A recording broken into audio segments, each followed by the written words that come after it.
Everyone, my name is Catherine and I'm 68 years old. What I'm about to tell you happened just 6 months ago, and honestly, I still can't believe I actually did what I did. But let me tell you, after what my daughter-in-law said to me, I had no choice but to show her exactly what happens when you bite the hand that feeds you. You guys are going to think I'm crazy, but hear me out until the end, because what I discovered about my own family, it's going to make your blood boil just like it did mine. I've been a widow for 12 years now. My husband Thomas passed away when I was 56, leaving me with a beautiful 3-story Victorian house in the suburbs of Portland, Oregon, and enough savings to live comfortably. But most importantly, he left me with our son Michael, who was 28 at the time.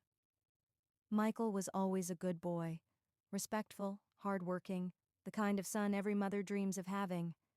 After his father died, he stepped up in ways that made my heart swell with pride.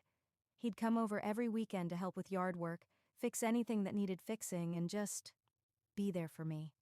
We had our Sunday dinners together, our movie nights, our talks about everything and nothing. I thought I had raised him right. I thought I knew my son. But wait. Let me back up a little, because you need to understand the full picture of what I sacrificed for this family. When Thomas got sick with cancer, I quit my job as a school administrator to take care of him full-time. For 3 years, I watched the love of my life fade away slowly, and I dedicated every waking moment to making sure he was comfortable, loved, and never alone in his fight. I gave up my career, my social life, my own health in many ways, because that's what you do for family, right? After he passed, I could have gone back to work. I was only 56, still had good years ahead of me professionally. But Michael was struggling. He was in his final year of law school, working part-time at a legal clinic, barely making ends meet. So instead of rebuilding my own life, I supported him. I paid for his final year of tuition, helped him with rent, made sure he could focus on his studies without the crushing weight of student debt. And you know what? I was happy to do it. That's what mothers do. We sacrifice because we love. Michael graduated summa cum laude and landed a position at a prestigious law firm in downtown Portland.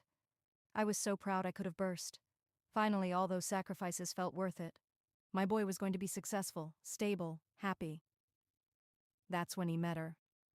Jessica, 26 years old, blonde, beautiful in that Instagram-perfect way that makes you wonder if anything about her is real.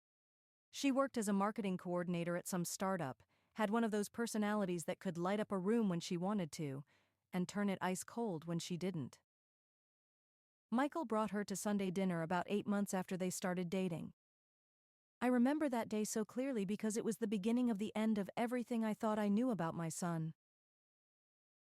"Mom, I want you to meet Jessica," he said, his eyes absolutely glowing with that new love radiance that makes you both happy and terrified for your child.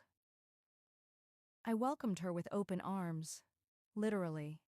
I hugged her, told her how excited I was to meet her, asked her about her work, her family, her interests. I genuinely wanted to get to know the woman who had captured my son's heart. But something was off from that very first dinner. The way she looked around my house, taking inventory. The way she responded to my questions with just enough politeness to avoid being rude, but with an underlying coolness that made me feel like I was being judged and found lacking. "This house is so big for just one person," she said, running her finger along the mahogany dining table that Thomas and I had saved it up for years to buy. "Well, it's been my home for 35 years, I replied, trying to keep my tone light. "Lots of memories in these walls." She just nodded, but I caught her exchanging a look with Michael. A look that I couldn't quite read at the time, but that would make perfect sense later. Still, I pushed my discomfort aside. First meetings can be awkward. Maybe she was just nervous. Maybe I was being too protective, too suspicious. Michael was happy, and that's all that mattered, right? Wrong. So incredibly wrong. They got engaged 6 months later. Michael proposed to her at the same restaurant where Thomas had proposed to me 42 years earlier. He brought her over the next day to show me the ring, a stunning 2-carat diamond that I knew cost more than most people make in 6 months. "It's beautiful," I told them, and I meant it. Congratulations, sweetheart. I hugged my son tight, breathing in that familiar scent of his cologne mixed with the laundry detergent I'd been using since he was a baby. But even in that moment of joy, Jessica managed to drop a comment that should have been my first real warning. "We're thinking about a spring wedding," she said, admiring her ring in the afternoon light streaming through my kitchen window. "Something elegant, intimate. Though we'll need to figure out the budget since Michael's still paying off some family obligations." Family obligations. That's what she called the money Michael had been sending me occasionally to help with property taxes and house maintenance. Not much. Maybe $300 or $400 every few months. And only when I absolutely needed it. The same son I had supported through law school. The same son whose education I had prioritized over my own financial security. Michael looked embarrassed. "Jess, we've talked about this." No, it's fine," I said quickly, not wanting to cause tension. "I can manage on my own. You two focus on starting your life together." But the damage was done. I could see it in her eyes, the calculation, the resentment toward me for what she saw as taking money away from their future. The wedding was 8 months later, and it was beautiful. Jessica looked stunning. Michael looked happier than I'd seen him since his father died, and I smiled and played the perfect mother of the groom while Jessica's mother made pointed comments about how some families were more financially established than others.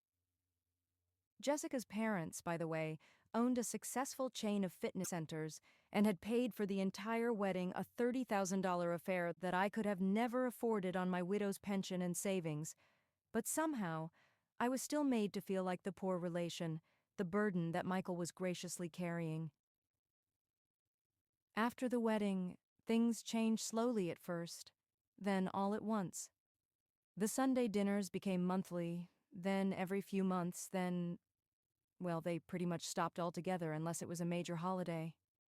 When they did come over, Jessica would spend the entire time on her phone or making subtle comments about how I really should consider downsizing.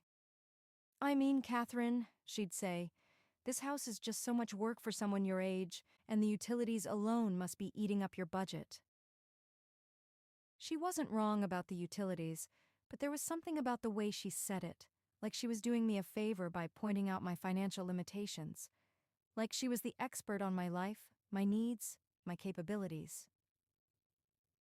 Michael would usually change the subject when she started in on the house, but he never told her to stop, never defended me, never said, "Hey, that's my mother you're talking to, and this is her home." But wait, it gets so much worse. What happened next is going to make you understand exactly why I did what I did. About 2 years into their marriage, Michael came to me with news that I thought was wonderful at the time. "Mom, we're pregnant." I burst into tears of joy right there in my living room. A grandchild. After all the loss, all the loneliness, the thought of having a little one to spoil and love felt like the greatest gift I could imagine. "Oh, sweetheart, I'm so happy for you both." I hugged him tight, already imagining myself as the grandmother who would bake cookies and read bedtime stories and be the safe harbor that every grandchild deserves. But Jessica had other plans. When little Emma was born 3 years ago, Jessica made it crystal clear that my role as grandmother would be strictly limited and entirely on her terms. I could visit, but only when invited. I could babysit, but only in their apartment, never bringing Emma to my house because it wasn't baby-proofed, even though I had raised a child in that same house and offered to make any necessary modifications. I went along with it because I wanted to be part of Emma's life. I swallowed my pride, accepted the limitations, and tried to be grateful for whatever scraps of time I was allowed with my granddaughter. And Emma. Oh, Emma is the light of my life. She has Michael's eyes and this infectious giggle that reminds me so much of him when he was little. Those precious moments when I was allowed to hold her, to feed her, to watch her discover the world, they made all of Jessica's coldness bearable. But here's what I didn't know was happening behind the scenes, and guys, when I tell you this next part, you're going to understand why I snapped. About 6 months ago, I started noticing that Michael seemed stressed. More than stressed, he looked exhausted, worn down in a way that worried me. When I asked him about it, he'd just say work was busy, that having a toddler was tiring, the usual things young parents say. But then, I overheard a phone conversation that changed everything.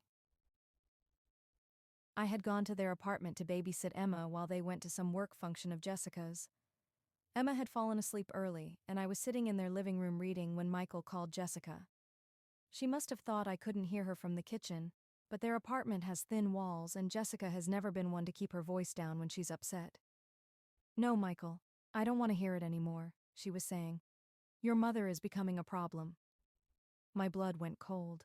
I set down my book and listened. "She's always here, always calling, always expecting us to include her in everything. And frankly, I'm tired of pretending like we owe her something just because she helped you through law school. That was her choice." There was a pause, presumably while Michael responded, but I couldn't hear his side of the conversation. "I don't care if she's lonely," Jessica continued. "That's not our responsibility. She made her choices and now she needs to live with them. We have our own family to think about, our own future. And honestly, Michael, she's holding us back." Holding them back. The woman who had sacrificed her career, her financial security, her own future to help her son succeed was now holding them back. But wait, it gets worse. So much worse. "And another thing," Jessica went on. "We need to talk about that house of hers. Do you have any idea what that property is worth? We looked it up on Zillow last week. It's valued at almost $800,000. $800,000, Michael. That's our daughter's college fund sitting there being wasted on heating bills and property taxes for one selfish old woman." Selfish. Old. Woman. I sat there in their living room holding back tears of rage and heartbreak, while my daughter-in-law called me selfish for living in the house that my late husband and I had worked our entire lives to pay for. "She's not going to live forever," Jessica continued, and I could hear the calculating coldness in her voice. "And when she's gone, if she spent everything on maintaining that ridiculous house, what's left for Emma? What's left for us? She's being incredibly short-sighted and, honestly, incredibly selfish." There it was again. Selfish. "You know what's selfish?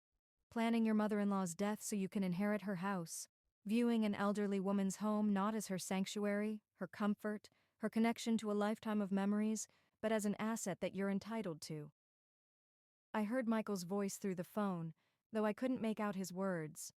Whatever he said, it wasn't the defense I was hoping for. "Look," Jessica said, "I'm not saying we should be cruel about it, but we need to start having conversations about our future, about what makes sense financially, about what's best for everyone."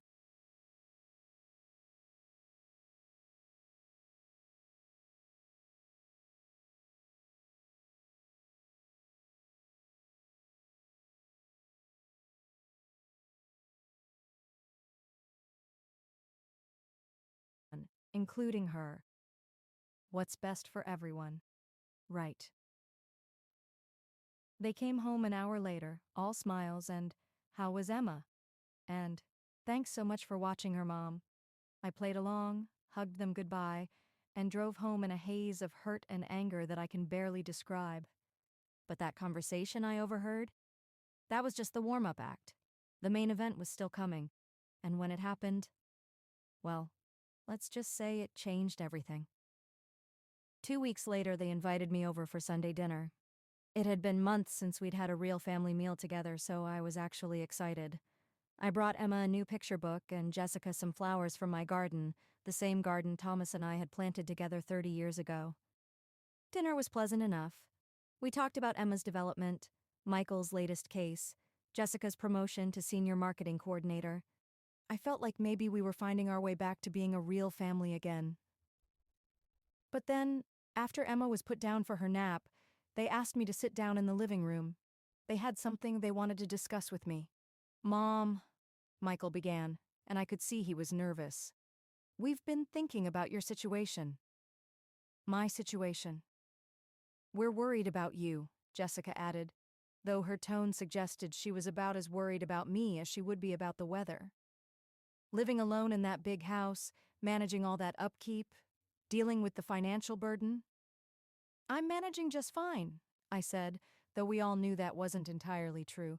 The house was getting harder to maintain, and my savings weren't what they used to be after years of supporting Michael and then trying to help with Emma's expenses whenever I could. We know you are, Michael said quickly, but we think there might be a better solution. Something that would be good for everyone. And here it comes, I thought. Here's where they suggest I sell my house and move into some senior living facility so they can get their hands on my property. But what they actually suggested was somehow worse. We think you should move in with us, Jessica said, and for a split second my heart leaped. Maybe I had misunderstood that phone conversation. Maybe they really did want me to be part of their family. But then she continued, "We found a great senior community about 20 minutes from here. Beautiful apartments, lots of activities, people your own age. You could sell the house, use the money to pay for the apartment, and have plenty left over for your expenses. And the best part is, you'd still be close enough to help with Emma whenever we need you." Whenever they need me. Not whenever I want to see my granddaughter, but whenever they need free childcare. And, Michael added, clearly trying to sweeten what he thought was a generous offer, living in the senior community would be so much safer for you.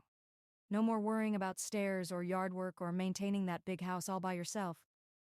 I looked at my son, this man I had raised, supported, sacrificed for, and I barely recognized him.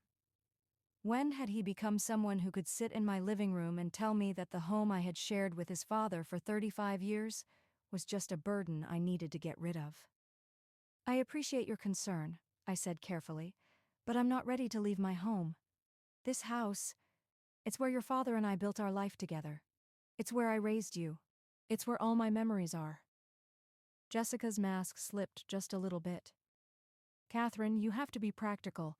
You're not getting any younger, and that house is just... it's too much. For everyone." For everyone. There it was again, the suggestion that my choices were somehow affecting them, that my living in my own home was a burden on their lives. "I understand your perspective," I said, trying to keep my voice steady. "But this is my home, and I'm not ready to leave it." What happened next? Guys, I'm still processing it even 6 months later. Jessica looked at Michael and something passed between them, some prearranged signal, some moment of shared frustration that I wasn't falling in line with their plan. And then Jessica said the words that changed everything.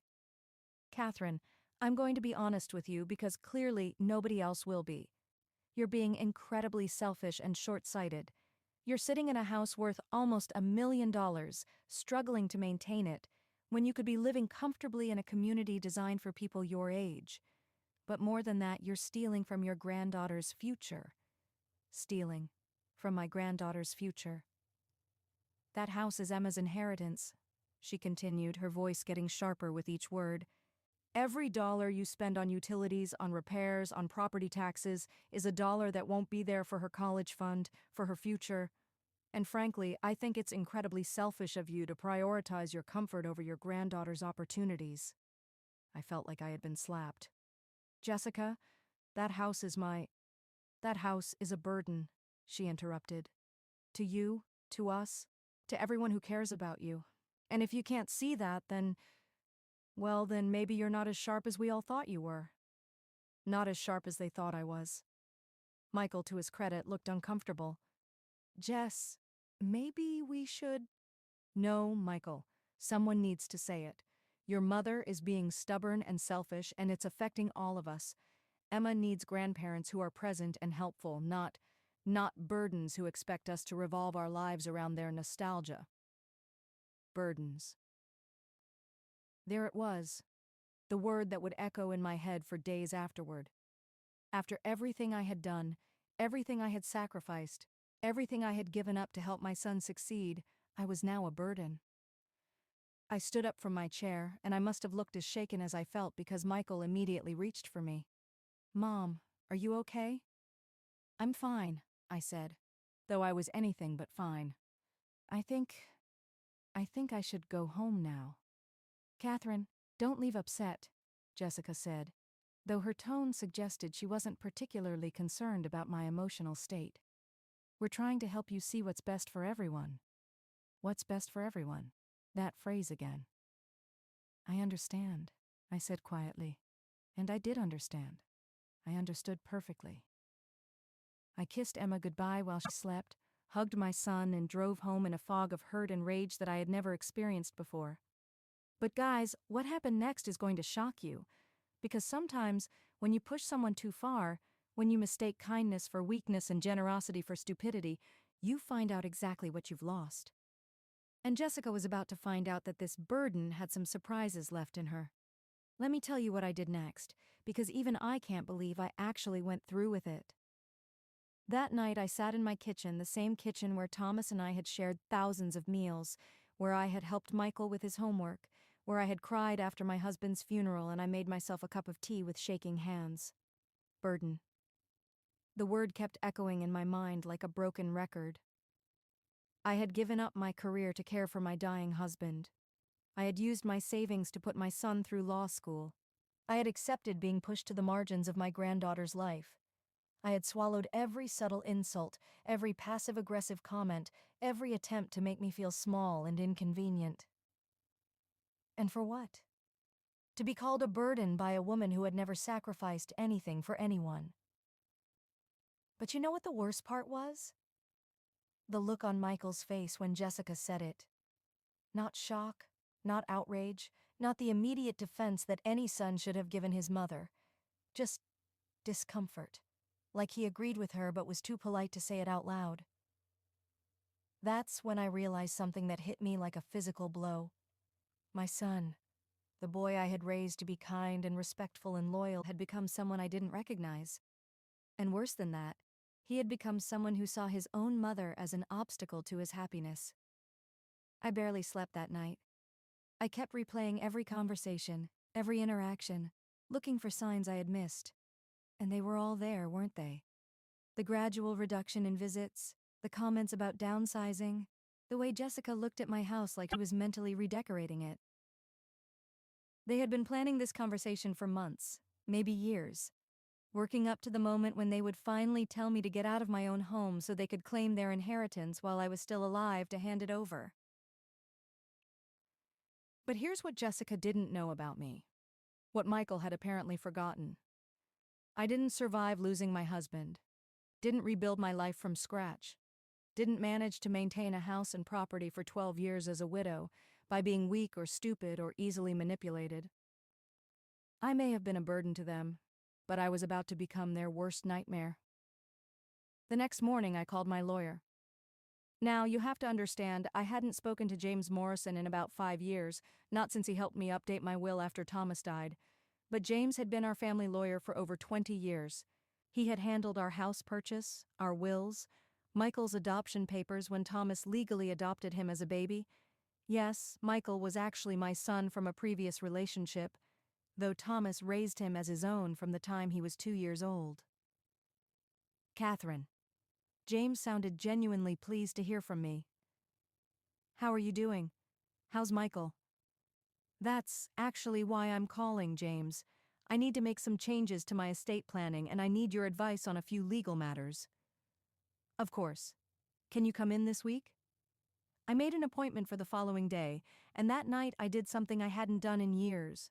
I went through every document, every financial record, every piece of paperwork related to my house and my assets. What I found was both better and worse than I had expected. Better because my financial situation, while not luxurious, was more stable than Jessica seemed to think. The house was indeed worth about $800,000, just as she had calculated. But what she didn't know was that it was paid off completely. Thomas and I had made our final mortgage payment 3 months before he died. Between my modest pension, Social Security, and the savings I had left, I could actually afford to maintain the house for many more years if I was careful. Worse, because as I went through Michael's baby books, his school records, photos of him and Thomas together, I realized how completely I had lost my son. Somewhere along the way, the grateful young man who used to thank me for my sacrifices had been replaced by someone who saw those same sacrifices as leverage his wife could use against me. But I also found something else. Thomas's letter. He had written it during his final weeks when he knew he wasn't going to beat the cancer. I had read it once right after he died, and then put it away because it was too painful. But that night, I pulled it out and read it again. "My dearest Catherine," it began, "if you're reading this, then I'm gone, and you're facing a world without me. I know how strong you are, even if you don't always know it yourself. You have always been the backbone of our family, the one who made the hard decisions when they needed to be made. I'm leaving you our house, our savings, our life together, not because I want you to be tied to the past, but because I want you to have choices. Do whatever makes you happy, my love. Sell the house if it becomes too much. Keep it if it brings you comfort. Move to Florida if you want to be warm. Travel to Europe if you want adventure. The only thing I ask is that you don't let anyone, not even Michael, make you feel guilty for living your life on your own terms. You gave up so much for Michael and me. Don't let anyone convince you that you owe them more. You've earned the right to be selfish now, Catherine. Be gloriously, unapologetically selfish. Be gloriously, unapologetically selfish." The next day, I sat in James Morrison's office and laid out everything that had happened. "So," he said when I finished, "you want to change your will?" "I want to do more than that, James. I want to understand all of my options." What James told me over the next hour was fascinating and frankly liberating. First, he confirmed what I already knew. The house was entirely mine to do with as I pleased. Michael had no legal claim to it, no right to expect it, no standing to demand that I manage it according to his wife's preferences. Second, he explained that there were several ways I could ensure that my assets went where I wanted them to go, regardless of what my family expected or demanded. "Catherine," he said, leaning back in his chair, "you're under no obligation to leave anything to anyone. Your estate is yours to distribute as you see fit. If you want to leave everything to charity, you can do that. If you want to set up a trust that skips Michael and goes directly to Emma, you can do that too. If you want to leave it all to a cat sanctuary, that's also your right." A cat sanctuary. I actually laughed for the first time in weeks. But then James said something that really got my attention. "There's also something called a charitable remainder trust that might interest you. Essentially, you could donate your house to a charity now, but retain the right to live in it for the rest of your life.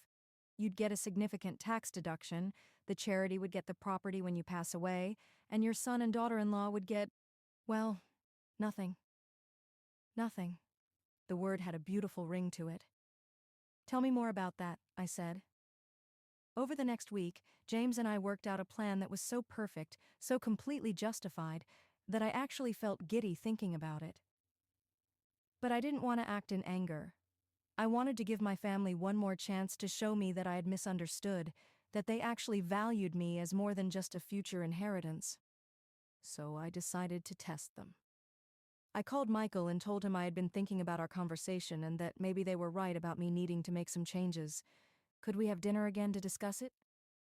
The relief in his voice was unmistakable. "Of course, Mom. We're so glad you're being open-minded about this." Open-minded, right. They came over the following Sunday and I cooked Michael's favorite meal pot roast with all the trimmings, the same meal I had made for his birthday every year since he was 5 years old. Emma was with Jessica's parents for the weekend, so it was just the three of us.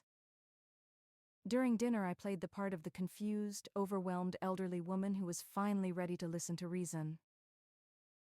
"I've been thinking about what you said," I told them. "About the house being too much for me, about needing to be practical." Jessica practically glowed with satisfaction. "Catherine, I'm so proud of you for being open to this conversation." Proud of me. Like I was a child who had finally learned to use the toilet. "I looked at that senior community you mentioned," I continued. "It does seem very nice." "It is," Jessica said eagerly. "And Mom, think about how much easier your life would be. No more worrying about maintenance or yard work or any of that stress." "What would happen to the house?" I asked innocently. Michael and Jessica exchanged a look, the same look I had seen before, the one that spoke of private conversations and shared plans. "Well," Michael said carefully, We'd help you list it with a good realtor. The market is really strong right now, so you should get asking price, maybe even more. And then what? Then you'd have all that money for your retirement, Jessica said. For your care as you get older, for Emma's education fund, for whatever you need. Emma's education fund. There it was again, the suggestion that my money was somehow earmarked for their priorities. What if, I said slowly, what if I wanted to do something else with the money? Something for myself? The temperature in the room dropped about 10 degrees. Like what? Jessica asked, and I could hear the edge in her voice. I don't know, travel maybe? I always wanted to see Europe. Thomas and I planned to go for our 40th anniversary, but then he got sick. Mom, Michael said, and there was something in his tone that I didn't like. You have to be realistic. You're 68 years old. European travel is expensive and, well, you might need that money for healthcare as you age. As I age. Like I was already 1 foot in the grave. Besides, Jessica added, wouldn't it be more meaningful to know that money was going toward Emma's future? Toward something that would last? Something that would last. Like their inheritance was more important than my dreams. That's when I decided to push a little harder. What if I don't want to move to the senior community? I asked. What if I want to stay in my house? The silence that followed was deafening. Catherine, Jessica said finally, we've been through this. That's just not practical anymore. But it's my house, I said quietly. My choice. Mom, Michael said, and now there was definitely irritation in his voice. We're trying to help you. We're trying to make sure you're safe and comfortable and not being a burden on everyone who cares about you. There it was again. Burden. But this time, instead of feeling hurt, I felt something else entirely. Clarity. A burden, I repeated. Is that what I am, Michael? I didn't mean, he started, but Jessica cut him off. Catherine, let's be honest here. You're asking us to worry about you constantly, to check on you, to help you maintain a house that's frankly too much for you to handle alone. And while we love you and want to help, we also have our own lives, our own family, our own priorities. Their own priorities. And what happens, I asked, if I refuse? What happens if I decide to stay in my house, live my life the way I want to live it? Another look passed between them. Then I guess, Jessica said, you'll be on your own. On my own. We can't keep worrying about you, Michael added, and I could see how hard he was trying to convince himself that what he was saying was reasonable. We can't keep dropping everything every time you need help with something. We have Emma to think about. I see, I said. And I did see. I saw everything perfectly clearly. After they left, after awkward hugs and promises to think about everything, I sat in my living room and felt something I hadn't felt in years: freedom. They had shown me exactly who they were. They had made it crystal clear that their love was conditional, that their support came with strings attached, that their vision of my future was entirely about their convenience and their inheritance. Well, if I was going to be on my own anyway, I might as well be on my own with dignity. The next morning, I called James Morrison. James, I said, I want to set up that charitable remainder trust we discussed, and I want to do it this week. Are you sure, Catherine? This is a big decision. I've never been more sure of anything in my life. The process took exactly 10 days. 10 days to transfer ownership of my house to the Portland Children's Hospital Foundation, while retaining the right to live in it for the rest of my life. 10 days to set up a trust that would ensure Emma would receive a modest inheritance when she turned 25, enough for college, enough to get started in life, but not enough to make her parents wealthy. 10 days to make sure that Michael and Jessica would inherit exactly what they had told me I was worth to them. Nothing. But that wasn't the best part. The best part was what I did next. I planned a dinner party. I invited Michael and Jessica, of course, but I also invited James Morrison and his wife. And I invited my neighbor, Mrs. Chen, who had been more of a family to me in recent years than my actual family. And I invited Father Rodriguez from the church I occasionally attended. And I invited Dr. Sarah Williams from the Children's Hospital Foundation. 8 people total, including myself. A lovely, intimate dinner party to celebrate my new life. I spent 3 days preparing. I cleaned the house until it sparkled, arranged flowers from my garden in every room, and cooked enough food to feed twice as many people. I wanted everything to be perfect. Michael and Jessica arrived right on time, both looking a little confused about why I had invited other people to what they thought was going to be a private family dinner. "Mom," Michael said as I introduced them around, "what's all this about?" "Just a little celebration," I told him. "I have some news to share." Dr. Williams was a lovely woman in her 40s who ran the Foundation's donor relations program. She had been absolutely delighted when James contacted her about my donation, and she had insisted on coming to personally thank me. "Mrs. Richardson," she said as we sat down to dinner, "I cannot tell you how grateful we are for your incredibly generous donation. The pediatric wing renovation has been a dream of ours for years, and your contribution is going to make it possible." Jessica nearly choked on her wine. "Donation? Oh, didn't Catherine tell you?" Dr. Williams continued brightly. "She's donated her beautiful home to the foundation. It's one of the largest single donations we've ever received." The silence that followed was absolutely magnificent.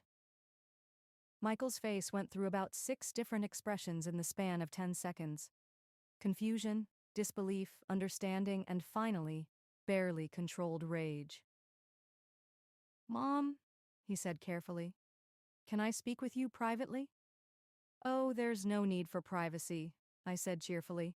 "Everyone here knows about the donation. James helped me set up the charitable remainder trust. It's all perfectly legal and above board." "Charitable remainder trust." Jessica's voice was barely a whisper. "Yes," James said, clearly enjoying himself. "Catherine retains the right to live in the house for the rest of her life, but ownership has been transferred to the Children's Hospital Foundation. It's a wonderful way to support a great cause while ensuring financial security." "But," Jessica looked like she was about to faint. "But what about Emma's inheritance?" "Oh, I've taken care of Emma," I said.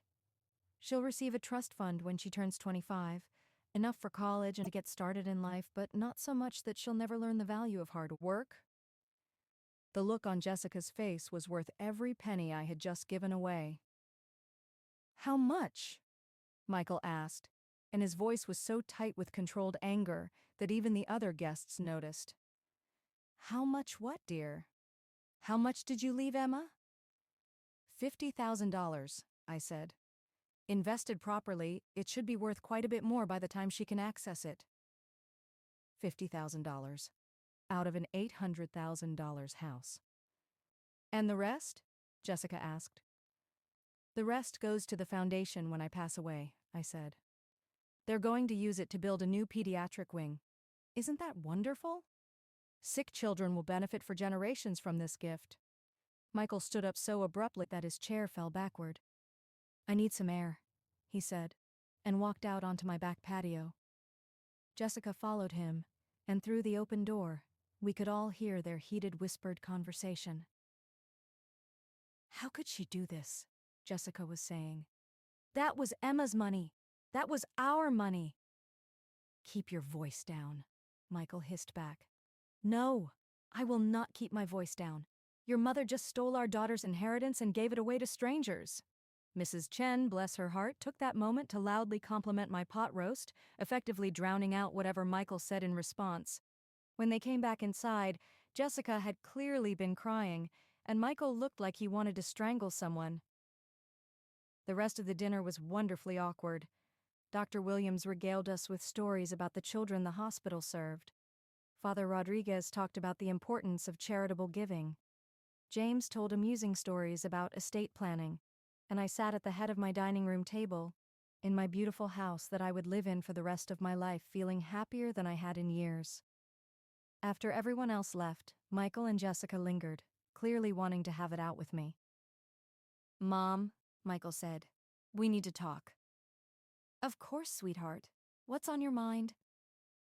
"You know exactly what's on my mind." How could you do this without talking to us first? Do what, dear? Give away our inheritance. Our inheritance.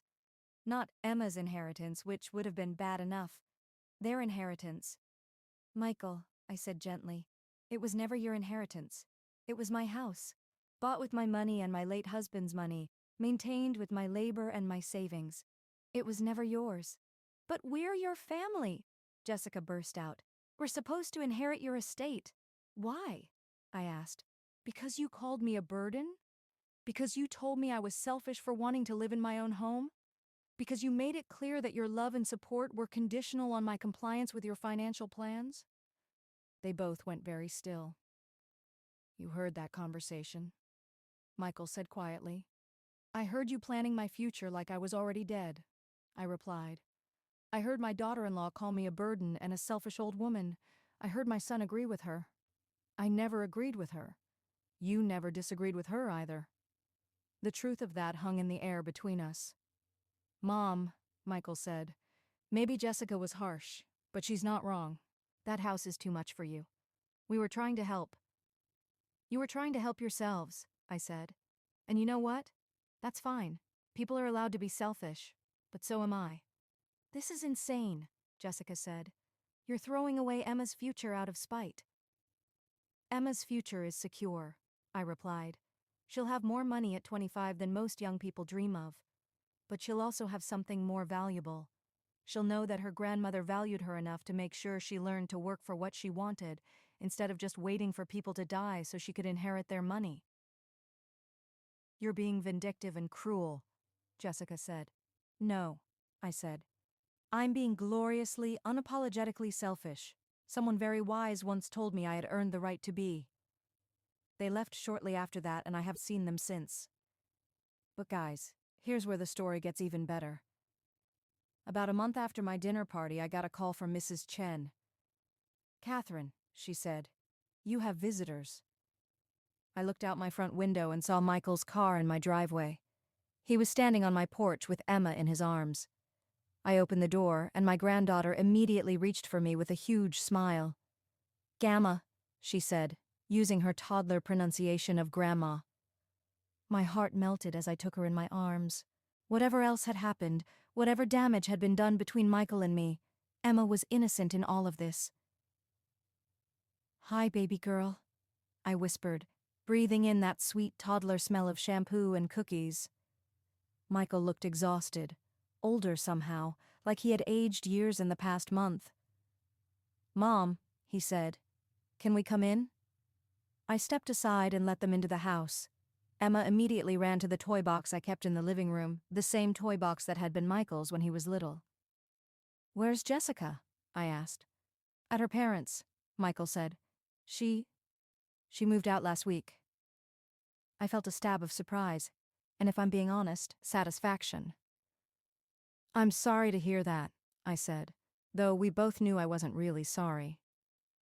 She said she couldn't be married to someone whose mother had stolen their future, Michael continued. She filed for divorce yesterday. Oh. We sat in awkward silence for a few minutes watching Emma play with blocks. I came to apologize, Michael said finally. For what? For all of it. For letting Jessica talk to you the way she did. For not defending you. For thinking that we had a right to plan your life around our wants. I looked at my son. Really looked at him, and for the first time in months, I saw the boy I had raised instead of the man Jessica had tried to turn him into. I appreciate that, I said. Mom, I know you'll probably never forgive me, and I know I don't deserve to ask, but I miss you. Emma misses you. Is there any way we could try to rebuild what we had? I watched my granddaughter stack blocks into a tower, knock it down, and giggle with delight at the destruction. Michael, I said, what we had was a relationship where I gave and you took, where I sacrificed and you benefited, where I made myself smaller so you could feel bigger. I don't want to rebuild that. His face fell. But, I continued, I'd be interested in building something new. Something where we're both adults, where we both give and take, where we both respect each other's autonomy and choices. I'd like that, he said quietly. Good. Because Emma is going to need at least one grandparent who can model healthy boundaries for her. He actually smiled at that. So what happens now? He asked. Now you learn to live on what you earn instead of what you expected to inherit, I said. You figure out how to be a good father without a rich grandmother subsidizing your choices. You discover who you are when you're not trying to manage someone else's life. And us? Our relationship? That depends entirely on you, I said. I'm not going anywhere. I'll be right here in this house, living my life on my terms for as long as I'm able. You're welcome to be part of that life, but only if you can accept that it's my life to live. Emma brought me a block, and I dutifully admired it before she ran back to continue her architectural experiments. I love you, Mom, Michael said. I never stopped loving you, even when I was being an idiot. I love you too, sweetheart. That was never the question. He stayed for 2 hours, and when he left, he hugged me tighter than he had in years. Can I bring Emma by next weekend? He asked. You don't need permission to visit your mother, I told him. But yes, I'd love to see you both. After they left, I made myself a cup of tea and sat in my garden, surrounded by the flowers Thomas and I had planted together. My phone rang. It was Dr. Williams from the Children's Hospital Foundation. Mrs. Richardson, she said, I have wonderful news. We've received approval for the new pediatric wing construction, and the board has voted to name it the Richardson Family Pediatric Center in honor of your donation. The Richardson Family Pediatric Center. Thomas would have loved that. There's something else, Dr. Williams continued. We'd like to invite you to serve on our board of directors if you're interested. Your experience and perspective would be invaluable. Board of directors. At 68, I was being offered a chance to start a new career, to use my skills and experience to help children and families. I'd be honored, I said. After I hung up, I realized something. For the first time in years, I was excited about the future. Not anxious, not worried, not focused on managing other people's expectations, but genuinely excited about what came next.